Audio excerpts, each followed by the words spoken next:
The explosion wasn't supposed to happen. When the crystallization chamber shattered at 2:47 a.m. in the university's biochemistry lab, spraying my 18 months of research across the floor in a cascade of broken glass and ruined samples, I thought my career was over before it had even begun. But sometimes the moments that destroy everything you think you know about yourself are the exact moments that reveal who you really are. Before we jump back in, tell us where you're tuning in from, and if this story touches you, make sure you're subscribed, because tomorrow, I've saved something extra special for you. I was 26 years old, 3 years into my PhD program at Princeton, and according to every professor in my department, I was exactly where I belonged. Mediocre, forgettable, and destined for a career teaching high school chemistry to teenagers who would care as little about molecular structures as my advisors cared about my research. Professor Helena Cartwright had made that abundantly clear during our last meeting, her sharp voice cutting through the sterile air of her corner office like a scalpel through tissue. "Alina, I think we need to have a realistic conversation about your future in this program," she had said, not bothering to look up from the papers scattered across her mahogany desk. Each page represented months of my work, experiments I had designed and executed with the kind of meticulous care that my grandmother had taught me when we baked bread together in her tiny kitchen back in Albuquerque. But to Professor Cartwright, they were just evidence of my fundamental inadequacy. "Your work is competent," she continued, finally raising her pale blue eyes to meet mine. The word competent hung in the air like a death sentence. But competent isn't enough for this field. You need brilliance, innovation, the kind of intellectual fire that separates the groundbreaking researchers from the rank and file. I'm not seeing that spark in you. I had sat there in that uncomfortable wooden chair, my hands folded in my lap to hide their trembling, and nodded like I agreed with her assessment. Because that's what I had been trained to do my entire academic life. When Professor Johnson in undergraduate organic chemistry told me I lacked the intuitive understanding necessary for serious research, I nodded. When my master's thesis advisor suggested I consider switching to education instead of pursuing a PhD, I nodded. When the Graduate Admissions Committee at Harvard rejected my application with a form letter suggesting I might be better suited for a less competitive program, I had nodded and accepted Princeton's grudging offer instead. The pattern had started so early I could barely remember a time when I believed in my own potential. Growing up as the daughter of a single mother who cleaned office buildings to pay for my school supplies, I had learned that gratitude was more important than ambition. When my high school guidance counselor told me that girls from my background should be realistic about their limitations, I thanked her for her honesty. When my undergraduate professors consistently graded my work a half step below my male classmates, despite identical performance, I assumed I simply wasn't seeing my own mistakes. But that night in the lab, surrounded by the wreckage of my experiment, something shifted. The crystallization chamber had been my last hope, my final attempt to prove that my protein folding research had merit. I had been working on a theoretical model for how misfolded proteins could be corrected before they caused neurodegeneration, a puzzle that had stumped researchers for decades. My approach was unconventional, combining biochemistry with computational modeling in ways that made my professors uncomfortable. They preferred traditional methods, established pathways, research that built incrementally on work that had already been validated by respected authorities in the field. As I knelt on the cold linoleum floor, carefully picking up shards of glass while tears I refused to acknowledge blurred my vision, I noticed something impossible. The protein samples that had been blown across the lab bench weren't degrading the way they should have been. The ambient temperature, the exposure to air, the contamination from the explosion, all of it should have destroyed the delicate molecular structures I had spent months creating. Instead, they appeared to be stabilizing, forming crystal patterns I had never seen before. I grabbed my phone and started taking pictures, my hands shaking with something that wasn't fear anymore. This wasn't supposed to be possible according to everything I had been taught about protein chemistry. The conditions were all wrong, the environment was hostile, and yet these molecules were not just surviving, but thriving in ways that contradicted fundamental assumptions about their behavior. By morning, I had documented everything, run preliminary analyses, and confirmed what seemed impossible. The accidental conditions created by the explosion had solved the exact problem I had been trying to address for 2 years. The proteins weren't just folding correctly, they were self-correcting, developing resistance to the kinds of mutations that led to Alzheimer's disease, Parkinson's, and other neurodegenerative conditions that had taken my grandfather and threatened millions of others. I burst into Professor Cartwright's office at 8 a.m., my hair still tangled from sleeping in the lab, my clothes wrinkled and stained with chemical residue, carrying a laptop full of data that I was certain would change her opinion of my capabilities. She looked up from her morning coffee with the same expression of mild irritation she reserved for undergraduate students who asked obvious questions during lectures. "Helena, what on earth are you doing here so early? And why do you look like you've been living in the lab?" "Professor Cartwright, I need to show you something incredible. Last night there was an accident in my crystallization chamber, but the results, they're revolutionary. I think I've discovered a way to prevent protein misfolding that could completely change how we approach neurodegenerative diseases." She sighed and gestured for me to sit down, but I was too excited to stay still. I opened my laptop and began pulling up the images, the spectroscopy data, the molecular models that showed protein structures behaving in ways that should have been impossible. "Look at this crystallization pattern," I said, pointing to the screen with barely contained enthusiasm. "The proteins are maintaining their correct configuration even under stress conditions that should cause immediate denaturation.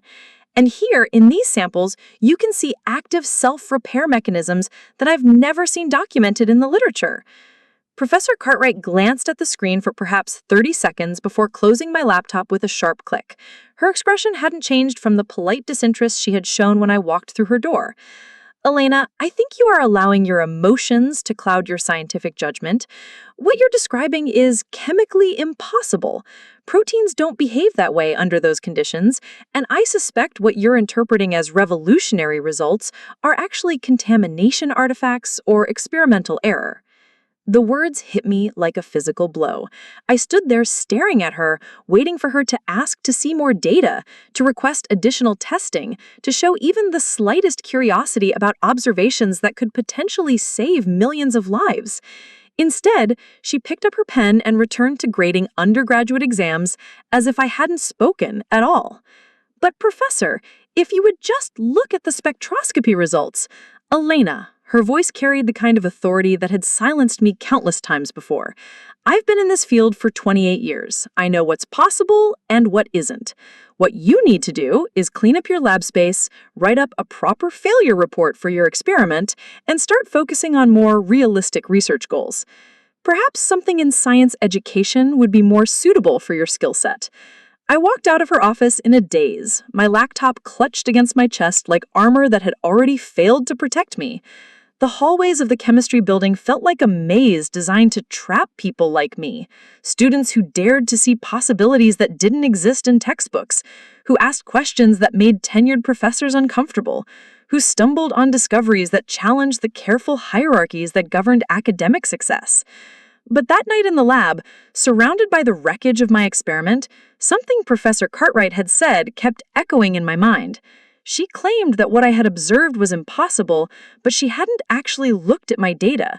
She had dismissed revolutionary findings without investigation, rejected discoveries without examination, and shut down inquiry without curiosity. For the first time in my academic career, I began to wonder if the problem wasn't my competence. Maybe the problem was their courage. I spent the next 3 days in the lab, running every test I could think of, documenting every variable, photographing every sample from dozens of angles. I barely slept, surviving on vending machine coffee, and the kind of desperate determination that comes from knowing you've glimpsed something extraordinary and having no one believe you. Each experiment confirmed what seemed impossible. These proteins were exhibiting self-correcting behavior that defied conventional biochemistry. On Thursday afternoon, while I was preparing my 5th round of spectroscopy samples, Dr. James Chen walked into the lab. He was a visiting professor from MIT, in town for the monthly departmental seminar, and I had attended his lecture 2 days earlier about innovative approaches to protein research. Unlike most of the faculty at Princeton, Dr. Chen had actually seemed interested in unconventional methodologies, encouraging graduate students to think beyond established paradigms. "You're Elena Vasquez, aren't you?" he said, glancing around at my makeshift workspace that had expanded to cover 3 lab benches. "I heard about your late-night explosion from Professor Cartwright. She mentioned you were having some difficulty accepting the failure of your experiment." My heart sunk. Of course, Professor Cartwright had already poisoned the well, framing my discovery as a student's inability to cope with failure rather than a potential breakthrough. I had learned to expect this kind of preemptive dismissal, but it still stung every time. "Yes, that's me," I said, not bothering to hide the exhaustion in my voice. "I suppose she told you I was delusional about my results." Dr. Chen tilted his head, studying my face with genuine curiosity. "Actually, she said you claimed to have observed protein self-repair under conditions that should cause immediate denaturation. That's not delusional. That's either extraordinary or Preparing and narrating this story took us a lot of time, so if you are enjoying it, subscribe to our channel. It means a lot to us. Now back to the story. I gestured toward my laptop, where hundreds of images and data files were organized in color-coded folders. "I know how it sounds," I began, but Dr. Chen held up a hand. "Show me the data first. We can worry about how it sounds later." For the next 2 hours, I walked him through everything: the original experimental design, the explosion that had created accidental conditions, the unexpected protein behavior I had observed, and the follow-up experiments that had confirmed my initial findings. Dr. Chen asked detailed questions, requested specific camera angles, and had me run real-time tests while he watched. His expression grew more serious with each piece of evidence. "Elena, this is remarkable work," he said finally, leaning back in his chair. "But I'm troubled by something. These results suggest a level of insight into protein folding mechanisms that should have earned you recognition as one of the most promising researchers in your field. Why haven't you published any of this?" The question hit me like a revelation. Why hadn't I published? The answer was so obvious it embarrassed me. I had been conditioned to seek permission before believing in my own discoveries. Years of being told I was competent but not brilliant, capable but not innovative, had trained me to doubt evidence that contradicted the low expectations others held for me. Professor Cartwright advised against publishing until I had more substantial findings, I admitted. She said my work was too preliminary, too unconventional to meet publication standards. Dr. Chen's expression darkened. "Elena, can I ask you something personal? How long has Professor Cartwright been discouraging your research?" I thought back through 3 years of meetings, progress reports, and academic evaluations. The pattern was so consistent I had stopped noticing it as a pattern at all. Every innovative approach I proposed was deemed too risky. Every unconventional methodology was labeled inappropriate for a graduate student. Every result that challenged established theories was dismissed as experimental error or wishful thinking. "Since I started the program," I said slowly, "she always said she was protecting me from academic embarrassment, helping me develop realistic expectations for my career. And what about other students in your cohort? Does she give them the same level of protective guidance?" The question forced me to examine something I had been unconsciously avoiding. My lab partner, David Morrison, had published 4 papers in 2 years, despite results that were far less significant than mine. My colleague, Sarah Kim, had been encouraged to present her preliminary findings at conferences, while I was told my work wasn't ready for peer review. The male graduate students in our program were consistently given opportunities for collaboration, conference presentations, and research autonomy that I had been denied. "No," I whispered, the realization settling over me like cold water. "No, she doesn't." Dr. Chen nodded grimly. "Elena, I want you to know that what you've discovered here represents a genuine breakthrough in protein biochemistry. This research should be published in Nature or Science, not hidden in a Princeton lab while you're told to accept being average." He paused, considering his words carefully. "But I'm concerned that there's a pattern of institutional bias that's been suppressing your work. Would you be willing to let me make some inquiries?" Over the next week, Dr. Chen conducted what he called an informal investigation into my academic treatment. He reviewed my graduate transcripts, examined my research proposals that had been rejected for funding, and spoke with other faculty members about their perceptions of my work. What he found was a systematic pattern of discrimination that had been so subtle, so consistently framed as concern for my academic well-being, that I had internalized it as truth about my own limitations. Professor Cartwright had been blocking my access to advanced equipment by claiming I wasn't ready for independent research. She had prevented me from attending conferences by suggesting my work wasn't mature enough for peer review. She had discouraged collaborations with other researchers by insisting I needed to focus on more fundamental skills.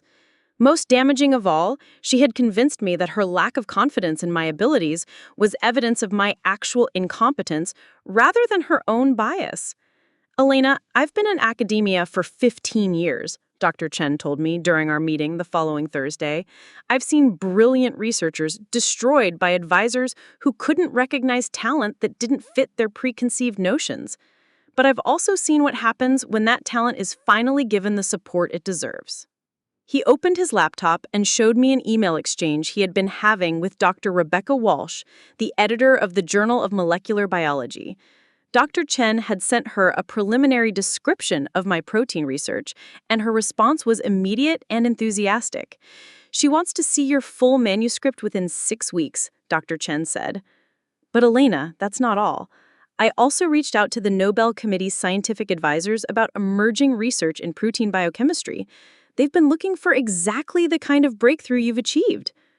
I stared at him in disbelief. For 3 years, I had been told that my research was too unconventional, too risky, too preliminary for serious consideration. Now I was learning that the scientific community was actively seeking innovations like mine, that journal editors were eager to publish exactly the kind of work I had been discouraged from pursuing. "There's something else," Dr. Chen continued. "I spoke with several of Professor Cartwright's former graduate students. You're not the first promising researcher she's undermined. There's a documented pattern of her discouraging innovative work, particularly from female students and students from underrepresented backgrounds. The department is launching a formal review of her mentoring practices." The news should have felt like vindication, but instead it filled me with a profound sadness. How many discoveries had been suppressed? How many brilliant minds had been convinced they were average because they threatened someone else's sense of academic authority? How many potential breakthroughs had been buried under the weight of institutional bias disguised as protective guidance? That evening, I sat in my small apartment, looking at 3 years' worth of research that I had been told wasn't good enough for publication. The protein samples from my accidental discovery sat in my laboratory refrigerator, waiting to be transformed into a manuscript that could change how we approach neurodegenerative diseases. The molecular models I had developed filled notebooks that I had been taught to see as evidence of my limitations rather than proof of my innovation. For the first time since starting graduate school, I allowed myself to imagine a different narrative about my academic journey. What if I wasn't a mediocre student struggling to meet minimum standards? What if I was an innovative researcher whose discoveries had been systematically suppressed by someone who felt threatened by unconventional approaches to scientific inquiry? What if the voice telling me to accept being average had been wrong from the very beginning? The next morning, I started writing my manuscript. Not because Professor Cartwright had finally given me permission, but because the scientific community was waiting for exactly the kind of breakthrough I had achieved. As I typed the abstract describing protein self-repair mechanisms that could revolutionize neurodegenerative disease treatment, I realized that I had been living someone else's story about my capabilities for too long. It was time to write my own. The manuscript review process took 4 months, but the response was unlike anything I had experienced in my academic career. The peer reviewers described my protein research as groundbreaking, revolutionary, and paradigm-shifting. Dr. Rebecca Walsh personally called me to discuss expediting publication because of the immediate implications for neurological medicine. The paper that Professor Cartwright had deemed unpublishable was being fast-tracked for publication in one of the world's most prestigious scientific journals. While my research underwent final editorial review, Dr. Chen helped me prepare for the inevitable spotlight. He arranged for me to present my findings at the International Conference on Protein Biochemistry in Geneva, where pharmaceutical companies and research institutions would be watching for exactly the kind of innovation I had discovered. The irony wasn't lost on me. 6 months earlier, I had been told I wasn't ready for a local graduate student symposium. The day before my departure for Geneva, Professor Cartwright requested a meeting. I found her in the same corner office where she had consistently diminished my aspirations, but the power dynamic had fundamentally shifted. News of my upcoming publication had spread through the department, and her attempts to suppress groundbreaking research were now under formal investigation by the university's Academic Integrity Committee. "Helena, I understand you're presenting at the Geneva conference," she said, her voice lacking its usual authority. "I hope you understand that your recent success doesn't invalidate the guidance I provided throughout your graduate program. I was simply trying to protect you from the disappointment of premature ambition." The word protect hung in the air between us, and I realized how thoroughly I had been manipulated. Protection had been the justification for every limitation placed on my research, every opportunity denied, every innovative approach discouraged. But protection from what? From success? From recognition? From the kind of scientific discovery that validates unconventional thinking? "Professor Cartwright, my research has been accepted for publication in the Journal of Molecular Biology because it represents a genuine breakthrough in protein biochemistry," I said calmly. "The peer reviewers, the editorial board, and the international scientific community have validated work that you consistently dismissed as impossible. That's not premature ambition. That's evidence that your assessment of my capabilities was fundamentally incorrect." She shifted uncomfortably in her chair, perhaps recognizing that the student she had trained to doubt herself had learned to trust her own scientific judgment. "Well, I suppose we can agree to disagree about appropriate mentoring approaches. I wish you well in your future endeavors." I left her office knowing it would be the last time we spoke as advisor and student. Within 6 months, the university's investigation concluded that Professor Cartwright had systematically undermined promising research from multiple graduate students, particularly those from underrepresented backgrounds. She was removed from graduate student supervision and eventually took early retirement rather than face additional disciplinary action. The Geneva conference transformed my career overnight. My presentation on protein self-repair mechanisms drew standing ovations and immediate collaboration offers from research teams across 3 continents. Dr. Andreas Linkvist from the Karolinska Institute approached me after my talk with a proposal that would have seemed impossible just months earlier.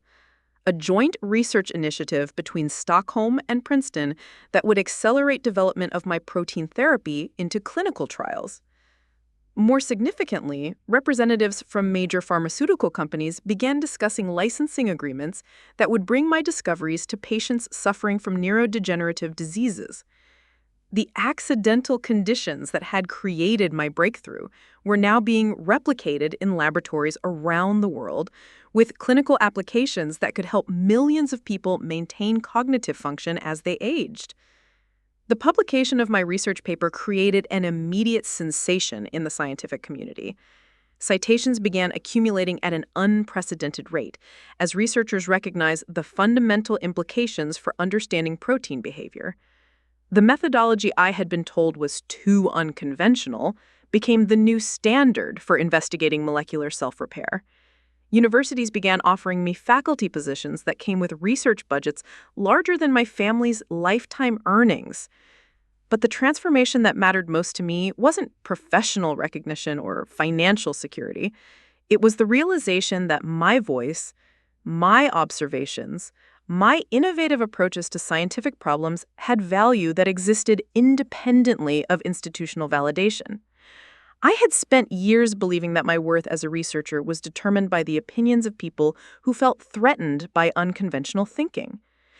Now I understood that groundbreaking science often requires exactly the kind of intellectual courage that traditional academic hierarchies discourage. I accepted a position as principal investigator at the Stanford Institute for Neurological Research, where I established the first laboratory specifically dedicated to protein self-repair therapeutics. My team grew to include postdoctoral researchers from around the world, many of whom had experienced similar discouragement from advisors who preferred established methodologies over innovative approaches. We created an environment where unconventional thinking was valued, where preliminary results were explored rather than dismissed, and where scientific curiosity was encouraged regardless of how it challenged existing paradigms. The clinical trials for our protein therapy began 2 years later with results that exceeded even our most optimistic projections. Patients with early-stage Alzheimer's disease showed remarkable cognitive improvement, while those with Parkinson's experienced significant reduction in motor symptoms. The therapy that had emerged from an accidental laboratory explosion was now offering hope to families worldwide who had watched the loved ones disappear into neurodegeneration. 5 years after that night in the Princeton lab when Professor Cartwright told me to set more realistic expectations, I received a call that changed everything once again.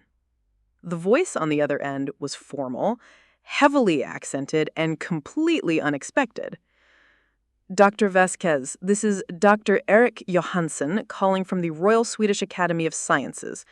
I have the honor of informing you that you have been awarded this year's Nobel Prize in Physiology or Medicine for your discovery of protein self-repair mechanisms and their therapeutic applications.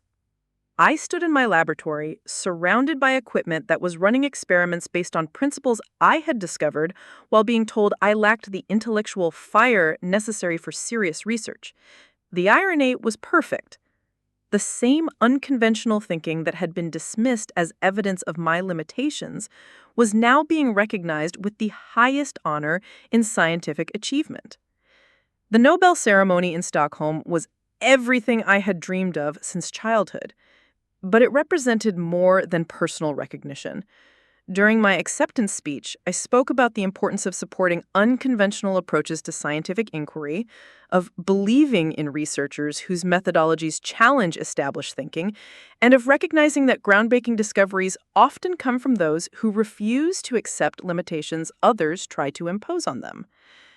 Science advances not through consensus, but through courage. The courage to pursue questions that don't have comfortable answers, to explore methodologies that haven't been validated by traditional authorities, and to trust observations that contradict conventional wisdom. Every breakthrough begins with someone willing to believe that impossible might just be undiscovered. Today, I serve on editorial boards of major scientific journals, ensuring that innovative research receives fair evaluation regardless of how it challenges existing paradigms. I mentor graduate students whose unconventional approaches might otherwise be discouraged by advisors who prefer safe incremental progress over revolutionary discovery. I speak at conferences about the importance of recognizing and nurturing scientific talent that doesn't fit traditional academic molds.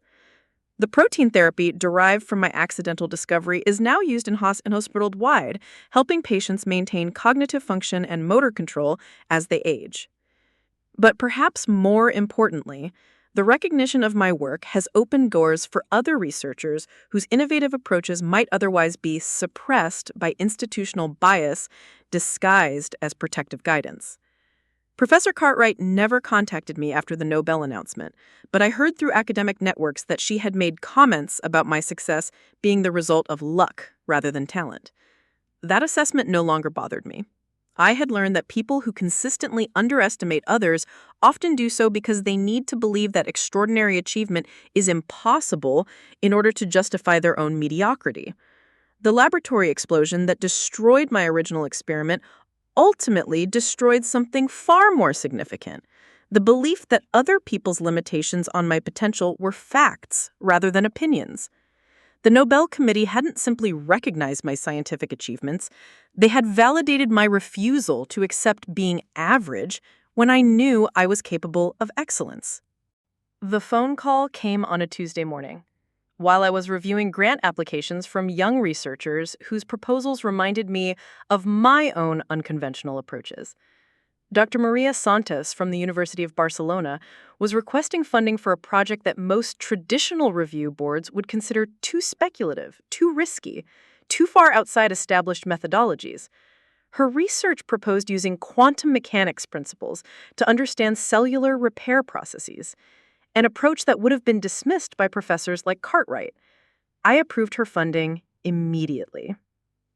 This has become my mission now, identifying brilliant minds whose innovative thinking is being suppressed by academic gatekeepers who mistake caution for wisdom. Through the Elena Vasquez Foundation for Scientific Innovation, we provide research grants specifically